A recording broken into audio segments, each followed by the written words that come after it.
একটা সময় ছিল যখন বাঙালিকে সম্বোধন করা হতো মাছের ভাতে বাঙালি। খাবার তালিকায় মাছের সাথে বাঙালির সেই সম্পর্ক এখন আর আগের মতো চোখে পড়ে না। জনসংখ্যার দ্রুত বৃদ্ধির সাথে বৃদ্ধি পাচ্ছে নগরায়ন, ফলে কমছে জমি, কমছে খাল বিল নদী নালা, আর এ কারণে কমছে মাছ। অথচ স্বাস্থ্য সৌন্দর্য রক্ষা, দেশের বিপুল সংখ্যক মানুষের কর্মসংস্থান সৃষ্টি, রপ্তানি বাণিজ্য ইত্যাদি প্রয়োজনে মৎস্য চাষ বৃদ্ধির কোনো বিকল্প নেই। আমাদের আজকের আয়োজন মাছ চাষের উপর একক প্রতিবেদন। বাংলাদেশে মাছের উৎপাদন ও আহরণের শতকরা ৮০% আসে উন্মুক্ত বা প্রাকৃতিক জলাশয়, যেমন খাল বিল নদী নালা, হাওড় বাওড় এবং সামুদ্রিক উৎস থেকে। আর মাত্র ২০% মাছ আমরা পুকুর কিংবা অন্যান্য বদ্ধ জলাশয় থেকে চাষের মাধ্যমে পাই। প্রাকৃতিক জলাশয় থেকে আহরিত মাছের প্রাপ্যতা দিন দিন আরও কমে আসবে পরিবেশগত অসুবিধার কারণে। আর সেজন্যই আমাদেরকে পতিত জলাশয় এবং পুকুরগুলো আধুনিক বিজ্ঞানসম্মত সঠিক ব্যবস্থাপনার মাধ্যমে মাছ চাষের আওতায় নিয়ে আসতে হবে। পুকুরে মাছ চাষ করা যায় এমন মাছ: রুই, কাতল, মৃগেল, tilapia, mirror carp, silver carp, glass carp, চিতল, সাইপ্রিনাস কার্প, রাজপুটি বা সরপুটি ও পাঙ্গাস ইত্যাদি। বর্তমানে থাই কই, পাবদা, শিং, মাগুর প্রভৃতি বাণিজ্যিক ভিত্তিতে চাষ হচ্ছে। মাছ চাষের পুকুর: আতর পুকুর, চারা পুকুর ও মজুদ পুকুর।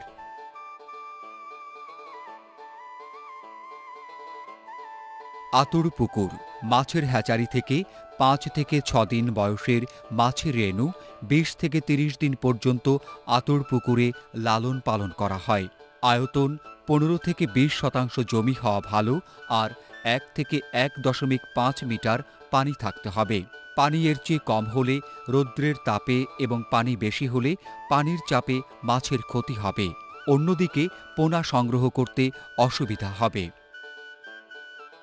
চারা পুকুর বা নার্সারি পুকুর: নার্সারি পুকুরে ২৫ থেকে ১ মাস বয়সের পোনাকে ১ থেকে ২ মাস পর্যন্ত লালন পালন করে ৭ থেকে ১০ সেন্টিমিটার বা আঙ্গুল সাইজ করা হয়। চারা পুকুরের আয়তন ১ বিঘা জমি হওয়া ভালো, আর গভীরতা ৫ ফুটের বেশি হওয়া উচিত নয়।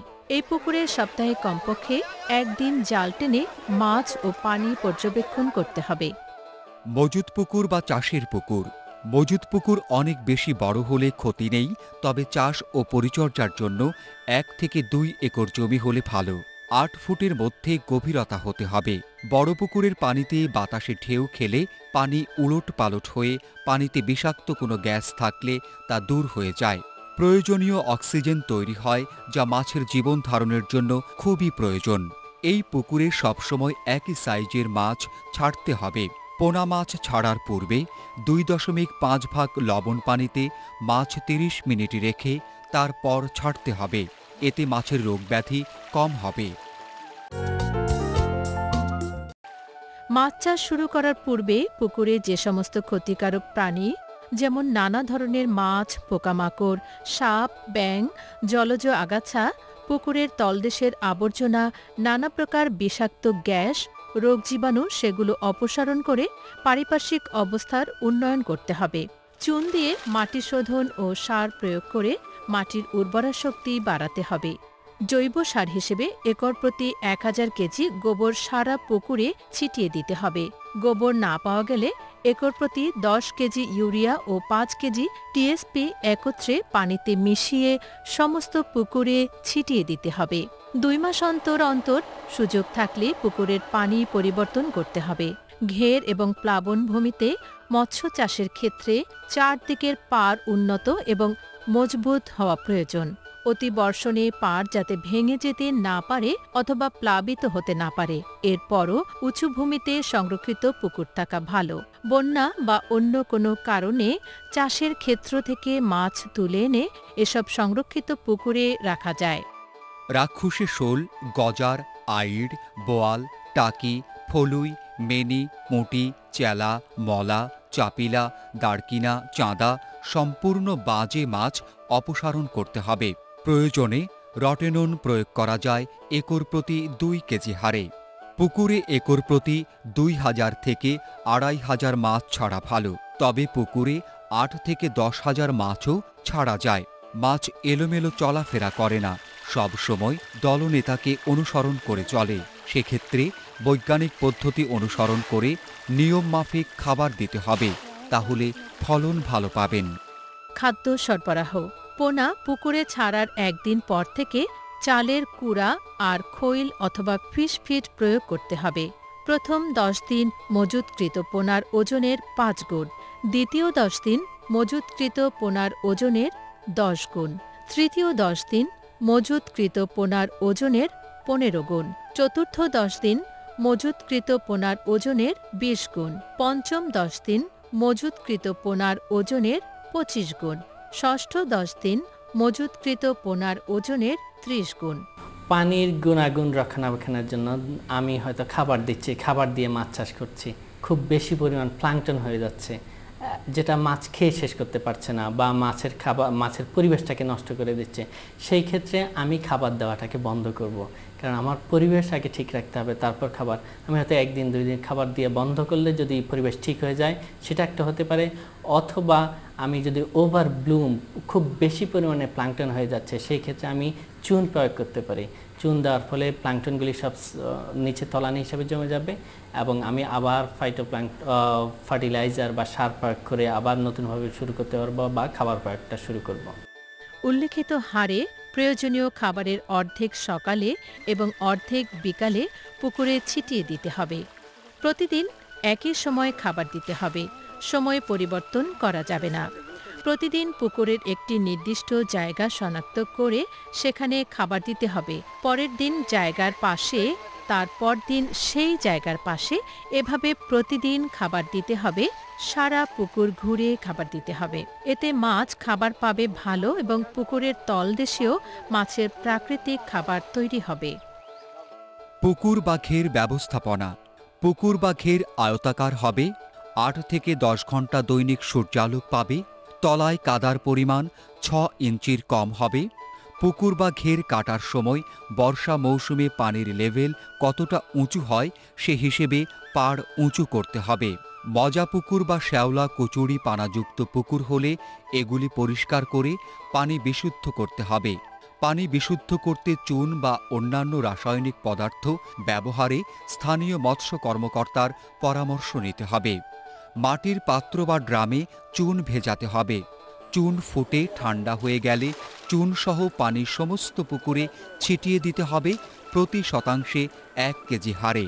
কমপক্ষে 15 দিন অন্তর পানি পরীক্ষা করতে হবে। চাষের পুকুরে অন্য মাছ, কেঁকো বা রাক্ষসে মাছ থাকতে পারবে না। মনোসেক্স তেলাপিয়া অথবা হাইব্রিড জাতের মাছ পৃথকভাবে চাষ করা ভালো। মাছের ওজন বা সাইজ অনুসারে খাবার দিতে হবে। লক্ষ্য রাখতে হবে যেন খাবার বেশি না দেয়া হয়। খাবার বেশি হলে পানি নষ্ট হবে। কয়েকদিন পরপর মাছের গ্রোথ পর্যবেক্ষণ করতে হবে। তুলনামূলকভাবে বড় মাছ বাছাই করে পর্যায়ক্রমে আলাদা পুকুরে ছাড়তে হবে। একই পুকুরে একই সাইজের মাছ থাকা ভালো। মাছ চাষের জন্য পোনা নির্বাচন সবচেয়ে গুরুত্বপূর্ণ। এক্ষেত্রে উন্নত মানের পিতৃ-মাতৃ মাছ থেকে আহরিত হয় রেণু এবং এই রেণু সঠিক পরিচর্যার মাধ্যমে পোনায় পরিণত হয়। রেণু বা পোনা উৎপাদনের জন্য ময়মনসিংহ, যশোর, কুমিল্লা, চিটাগাং, কক্সবাজার প্রভৃতি জেলায় মানসম্পন্ন হ্যাচারি রয়েছে। সারা বছরই এসব হ্যাচারিতে বিভিন্ন প্রজাতির মাছের পোনা উৎপাদন করা হয়। উৎপাদন প্রক্রিয়ায় রয়েছে কয়েকটি ধাপ। মাতৃ মাছের পেটে ডিম এলে ডিম সংগ্রহের প্রায় 12 ঘন্টা আগে ওই মাছের পিটুইটারি গ্ল্যান্ড থেকে তৈরি হরমোন মাছের পেটে পুশ করা হয়। স্বাভাবিক প্রক্রিয়ায় মাছের পেটে জমে থাকা ডিম পরস্পর গভীরভাবে জমাটবদ্ধ থাকলেও হরমোন প্রয়োগের ফলে ডিমগুলো পরস্পর বিচ্ছিন্ন হয়ে যায়। এরপর নির্ধারিত সময়ে মাতৃ মাছের পেট চেপে ধরে ডিম বের করতে হয়। একই সময় এই ডিমের মধ্যে পিতৃ মাছের স্পার্ম ফেলা হয়। এতে ডিম নিষিক্ত হয় এবং ইনকিউবেশন জারে কৃত্রিম পানি প্রবাহের সঙ্গে আলোড়িত হতে হতে 8 থেকে 10 ঘন্টার মধ্যে রেণুতে পরিণত হয়। এই রেণুকে ট্যাঙ্ক বা নার্সিং পুকুরের হাঁপায় রেখে বড় করা হয়। তারপর মাছ ভেদে সাইজ ও বয়স অনুসারে সংখ্যা ও ওজনের এককে বিক্রি করা হয় মৎস্য চাষীদের কাছে। পোনা মাছ সিলভারের হাঁড়িতে বা প্লাস্টিকের ড্রামে পরিবহনের সময় হাত দিয়ে পানি সারাক্ষণ নেড়ে পানিতে অক্সিজেন সৃষ্টি করে দিতে হয়, নয়তো মাছ কয়েক মিনিটের মধ্যে মারা যায়। কাঁধে করে মাছ নেওয়ার সময় এক ধরনের বাঁশের বাঁক তৈরি করতে হয়, যেন হাঁটার সময় একটি ছন্দ সৃষ্টি হয় আর হাঁড়ির ভিতরের পানি উলটপালট হতে থাকে, মাছ অক্সিজেন পায় এবং ভালো থাকে। পোনা পরিবহন। সকালে বা বিকালে সূর্যের তাপ যখন কম থাকে তখন অ্যালুমিনিয়ামের পাত্রে পোনা পরিবহন করতে হবে। পরিবহন পাত্রে অর্ধেক পোনা ও বাকি অর্ধেক নলকূপের পানি ব্যবহার করতে হবে। পরিবহন পাত্রের পানির সাথে একটি ওর স্যালাইনের 1/4 মেশানো যেতে পারে। মাসিক করণীয় কাজ। পোনা মজুদের 1 বা 2 মাস পর পর পুকুরে সতর্কতার সাথে জাল টেনে মাছের স্বাস্থ্য পরীক্ষা করতে হবে। মাছের বৃদ্ধি হিসাব করে মোট মাছের পরিমাণ নির্ণয়। মাছের মোট ওজনের ভিত্তিতে দৈনিক খাবারের পরিমাণ নির্ধারণ। পুকুরে জাল টানা ও নমুনায়নের কাজ সকালে ঠান্ডার সময় করতে হবে। সতর্কতা। অপেক্ষাকৃত ভালো উৎপাদন পাওয়ার লক্ষ্যে বেশ কিছু বিষয়ের প্রতি সজাগ দৃষ্টি রাখতে হবে। সপ্তাহে অন্তত একবার হররা, যা দড়ির সাথে লোহা বা মাটির কাঠি কিংবা ইট বা লোহার ফিল্টার পাইপ বেঁধে টেনে তলার গ্যাস বের করতে হবে। নিয়মিত খাদ্য সরবরাহ করতে হবে। নরম সুতার জাল ব্যবহার করতে হবে। জাল টানার সময় আঁশ যেন উঠে না যায় সেদিক খেয়াল রাখতে হবে। পুকুরের পানি কমে গেলে পানি সরবরাহ করতে হবে। পানি বেশি সবুজ হলে সার প্রয়োগ বন্ধ রাখতে হবে। জলজ আগাছা ও ক্ষতিকর মাছ না থাকা, গাছের ছায়া পানিতে না পড়া, তলদেশে বেশি ও পচা কাদা না থাকা, পানি দূষিত না হওয়া, আয়রনযুক্ত পানি সরবরাহ না করা, দূষিত পানি নিষ্কাশনের ব্যবস্থা থাকা, চাষের ছোটখাটো বিষয়ে পুরাতন ও অভিজ্ঞ চাষির পরামর্শ নেয়া, চাষের বিস্তারিত বিষয়ে মৎস্য সম্প্রসারণ কর্মীর পরামর্শ নেয়া। মৎস্য চাষে খাবার বা ফিশ ফিড একটি গুরুত্বপূর্ণ উপাদান। এদেশে মৎস্য চাষের আদি অবস্থায় মৎস্য খামারে প্রাকৃতিক উপায়ে জন্মানো খাবারের উপর নির্ভর করত মাছের বেড়ে ওঠা। মাছের খাবার হিসেবে ব্যবহৃত হয়েছে চাউলের কুড়া, গম, আটা, খৈল, হাঁস মুরগির লিটার বা বিষ্ঠা ইত্যাদি। বর্তমানে এ জাতীয় খাবারের পাশাপাশি ইন্ডাস্ট্রিয়াল প্রোডাক্ট হিসেবে ব্যবহৃত হচ্ছে ফিশ মিল। গম, ভুট্টার আটা, ময়দা, খৈল, শুটকি মাছের গুঁড়া ইত্যাদি দিয়ে তৈরি হচ্ছে ফিশ মিল। ফিশ মিলের এ উপাদানগুলির মধ্যে আটা ময়দাগুলি সাধারণ মানুষের খাবার হিসেবে নিম্নমানের। শুটকি মাছের গুঁড়াও তৈরি হয় মানুষের খাবার হিসেবে নিম্নমানের বা পরিত্যক্ত শুটকি থেকে। এ শুটকির প্রধান উৎস সামুদ্রিক শুটকির উচ্ছিষ্ট অংশ। মাছের দ্রুত বৃদ্ধি নির্ভর করে 50% পুকুরের পরিবেশ এবং 50% মানসম্পন্ন খাবারের ওপর।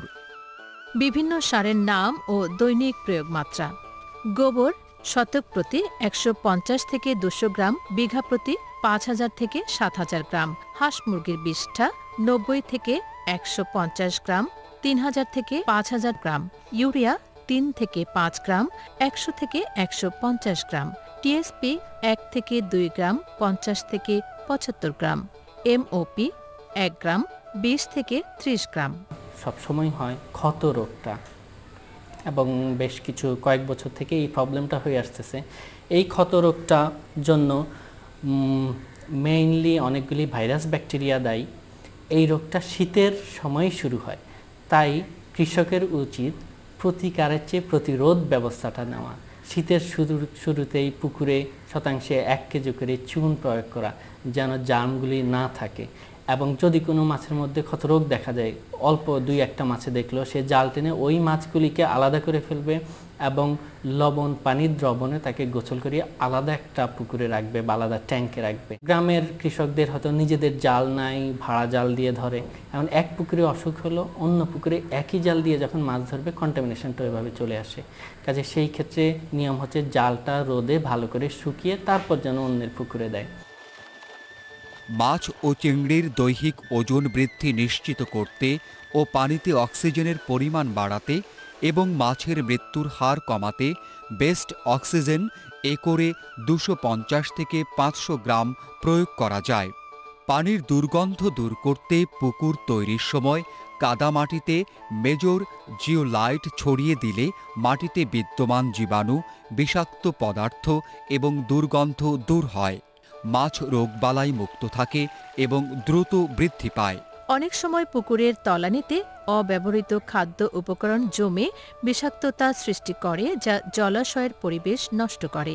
পুকুরের তলানিতে সৃষ্ট বিভিন্ন বিষাক্ত গ্যাস যেমন হাইড্রোজেন সালফাইড, অ্যামোনিয়া, নাইট্রাইট ইত্যাদি দূর করতে গোল্ডেন ব্যাগ প্রয়োগ করা যায়। পুকুরে অতিরিক্ত শ্যাওলা দেখা দিলে ড্রপার প্রয়োগ করলে শ্যাওলা দূর হয়। দর্শক মণ্ডলী, আপনারা দেখলেন পুকুরে মাতৃ ও পিতৃ মাছ উৎপাদন, হরমোন তৈরি এবং মাছে হরমোন প্রয়োগ, মাছ থেকে ডিম সংগ্রহ, ডিম থেকে রেণু ও পোনা উৎপাদন, পরিকল্পিত খামার, মাছের উন্নত খাবার ও পরিচর্যা। মাছের রোগ ব্যাধি ও দেশের বিভিন্ন স্থানে মাছ চাষের মাধ্যমে আত্মকর্মসংস্থান করে এলাকায় উদাহরণ হয়েছেন। চলুন তাদের মুখেই তাদের সাফল্য শুনে আসি। 1000 পাঙ্গাস চাষ থেকে এখন কোটিপতি মাছ চাষি হাজী আব্দুল মোমেন। 1998 সালে মাত্র নবম শ্রেণী পর্যন্ত লেখাপড়া করে বাবার আর্থিক অনটনের কারণে পড়াশোনা ছেড়ে আয়ের পথে বেরিয়ে পড়েন তিনি। পৈতৃক পুকুরে 1000 পাঙ্গাস মাছের পোনা ছেড়ে তিনি শুরু করেন মৎস্য চাষ। বর্তমানে মোমেনের 74 একর জমির ওপর 40টি পুকুর। মাছের খাবার খরচ কমানোর জন্য নিজেই শুরু করেন ফিশ ফিড উৎপাদন। ময়মনসিংহস্থ আল মোমেন ফিশ ফিড ও নরসিংদীর অ্যালাইড ফিশ ফিডের একক গর্বিত মালিক তিনি। নিজের প্রতিষ্ঠানগুলোতে বর্তমানে কর্মরত আছেন 183 জন কর্মকর্তা ও কর্মচারী। 1998 সাল থেকে প্রথমে 1000 পাঙ্গাস মাছের চাষ দেওয়া শুরু করি। ইনশাল্লাহ এখন আমি 2টা ফিড মিলের মালিক এবং একটা ফিড মিলের ডাইরেক্টর আছি ইনশাল্লাহ, প্রভাতী ফিড মিলের। এবং আমার প্রায় 3 লক্ষ পাঙ্গাসের চাষ আছে এবং 1,60,000 কই মাছের চাষ ইনশাল্লাহ করে আসতেছি। আমি ভালোভাবে মাছের পরিচর্যা, আমার নিজস্ব ফিড এগুলি ইউজ করার পরে মাছের যে গ্রোথটা হয়, যে মাছটা যে বড় হয়, আমি যখন খুশি তখনই আমি বিক্রি করতে পারি ব্যাংকের চেকের মতোই। আমি এখন আমার টাকার প্রয়োজন, আমি এখনই গিয়ে মাছ ধরে মাছের আড়তে নিলে 1-2 ঘন্টার ভিতরে আমি টাকা পাইতেছি। আমার লাইফের যারা ছিল তারা বিদেশে গিয়ে চাকরি টাকরি করতো, তো আমি মনে করলাম যে মাছ চাষই আমাকে সফলতা এনে দিতে পারবে। কবছর আগে একবেলা খাবার জোগাতে হিমশিম খেতে হতো বাগেরহাট জেলার ফকিরহাট উপজেলার নলধা গ্রামের বড়মিয়া এবং তার সহোদরদের। চিংড়ি চাষ তাদের অবস্থার পরিবর্তন এনেছে। আমি প্রথম আমার বাড়ির কিছু বিটে জায়গা আছে, সেখানে আমি ওল, বেগুন, কাঁকরোল এগুলো চাষ করি। সেই জায়গার থেকে আমি প্রথম 10 বিঘে গের কাটি 65,000 টাকা খরচ করে। তারপর বছর আমি 5 লক্ষ টাকা ওই গেরের থেকে মাছ বিক্রি করি। সেই টাকা দিয়ে আমি ফিরে আবার 40 বিঘে গের কাটিয়ে মাছ চাষ করি। তারপর বছরই আমি ওই গেরের থেকে 25 লক্ষ টাকা মাছ বিক্রি করি। সেই মাছের টাকা দিয়ে আবার আমি 75 একর জমি কিনি 16 লাখ টাকা দিয়ে, আর বাকি টাকা দিয়ে ফিরে ওই গের আমি আবার মাছ চাষ করি। এভাবে উত্তর আমার উন্নতি। আমার এই খামারে প্রায় 100 লোক কাজ করে, এই 100 লোক কাজ করে তাকে সংসার বাঁচে। আমি আরও প্রজেক্ট বাড়াবো, আরও উন্নতি পদ্ধতি চাষ করব, যাতে আমার খামারে আরও বেশি লোক কাজ করবে, এতে আমার দেশের উন্নতি হবে। 1972 সালে 8,000 টাকা পুঁজি নিয়ে মাছ চাষ শুরু করেন ময়মনসিংহের রাঘবপুর এলাকার আলহাজ মোহাম্মদ তৈয়ব আলী। এ অঞ্চলে মৎস্য চাষের উদ্যোক্তা হিসেবে তার রয়েছে পরিচিতি, রয়েছে অর্থনৈতিক সমৃদ্ধি। পুকুরে মাছ থাকাও যে কথা, ব্যাংকে টাকা থাকাও একই কথা। আজকে আমার টাকার প্রয়োজন হইল, আমি ব্যাংকে গেলেও 3টার সময় ব্যাংক বন্ধ, আজকে দেওয়া যাবে না, আজকে হরতাল, আজকে দাঙ্গা, এইভাবে হয়। আমার এটা আজকে বিকালে মাছ ধরবো, ধরে সন্ধ্যা রাত্রি 8টার সময় আমার টাকার প্রয়োজন, আমি আরো মাছ বিক্রি করে টাকা নিয়ে আসতে পারতেছি। 72-73 আমি 8,000 টাকা পুঁজি নিয়ে আরম্ভ করি। এখন বর্তমানে ধরেন 70-80 লক্ষ টাকা ইনভেস্ট করাইল আছে আমার। দেশে মৎস্য চাষের প্রায় 65% পোনা উৎপাদন করা হয় যশোর জেলায়। এ জেলায় প্রায় 80টি হ্যাচারি থেকে এসব পোনা উৎপাদন করা হয়। হ্যাচারি মালিকরাই এদেশের মৎস্য চাষের ভিত্তি রচনা করেছেন। বাংলাদেশে বেসরকারিভাবে প্রথম হ্যাচারি গড়ে তোলেন যশোরের শেখ মুহসিন আলী। তিনি বেঁচে নেই। তার ছেলে হাফেজ শেখ মেজবা উদ্দিন 2001 সালে পেয়েছেন আন্তর্জাতিক FAO পদক। আমার আব্বা মরহুম শেখ মহসিন আলী সাহেব যশোর অঞ্চলে মাছ চাষের বিজ্ঞানভিত্তিক চাষ শুরু করেন এবং ব্যাপক সফলতা পান, এবং 80-র দশকে এসে ডফের সহযোগিতায় আব্বা তখন হ্যাচারি 82-তে শুরু করেন। তখন অনেকে বলছিল যে ঘরের মধ্যে কি মাছে ডিম পাড়ে, এটা কেমনে সম্ভব? তো যখন আমরা সাকসেস হয়েছি তখন আমাদের দেখা দেখি এখন টোটাল যশোরে প্রায় 87টা ছোট বড় হ্যাচারি। প্রথম দিকে আমরা হ্যাচারিতে সিলভার কাপ এবং গ্রাস কাপ মেনলি করতাম। 87-88-র দিকে রুই, মৃগেল, শুরু কাতলা এগুলো দিয়ে শুরু হয়েছে। মাদার ফিশ, এটাকে আমাদের হ্যাচারির ভাষায় বলে ব্রুড ফিশ। ফিশারি ডিপার্টমেন্টের মাধ্যমে আপনার একটা ব্রুড ব্যাংক গড়ে তুলেছিলেন। তো এদের কাজটা ছিল পদ্মা, চিটাগাঙ্গা, হালদা এই নদীর থেকে মৎস্য রেণু ধরে এনে এটাকে লালন পালন পোনা করে এটাকে বড় করে আমাদের কাছে বিক্রি করতো। একটা মাছ ছেড়ে যদি 1 বছরে 1 পোয়া হয়, 200-300 গ্রাম ওজন হয়।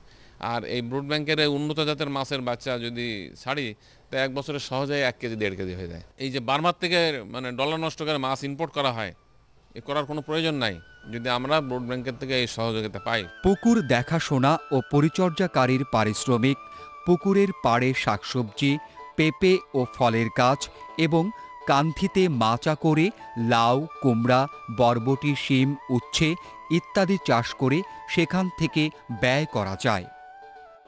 আমার মাছ চাষি ভাইদের জোর দিয়ে একটি কথা বলবো, আপনারা আধুনিক এবং বিজ্ঞানসম্মতভাবে মাছ চাষ করবেন এবং মাছ চাষের যে কোনো ধরনের সমস্যা দেখা দিলে আপনার এলাকার মৎস্য কর্মকর্তা ও অভিজ্ঞ মাছ চাষির পরামর্শ নেবেন।